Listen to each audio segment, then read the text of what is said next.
কাঁচা তেল থেকে কিভাবে ডিজেল ও পেট্রোল পাওয়া যায়?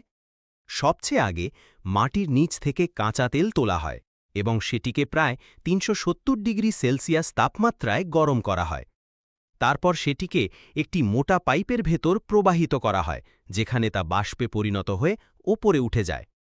এই প্রক্রিয়ায় হালকা অণুগুলো ওপরে চলে যায় আর ভারী অণুগুলো নিচে থেকে যায়। একেবারে ওপরে উঠে যায় পেট্রোলিয়াম গ্যাস, যা সিলিন্ডারে ভরা হয়। এর নিচে থাকে গ্যাসোলিন, যাকে আমরা পেট্রোল বলি। এরপর পাওয়া যায় নাফথা, যা দিয়ে প্লাস্টিক তৈরি হয়। তার নিচে থাকে প্যারাফিন, যেখান থেকে মাটির তেল বা কেরোসিন তৈরি হয়। এরপর আসে ডিজেল। এরপর পাওয়া যায় ফুয়েল অয়েল, যা কারখানায় ব্যবহার করা হয়। নিচে থাকে লুব্রিকেন্ট অয়েল, যা মেশিনে তেল হিসেবে ব্যবহার হয়। আর একেবারে নিচে মেলে বিটুমেন, যাকে আমরা ডামর বলি। এটি রাস্তা বানাতে কাজে লাগে।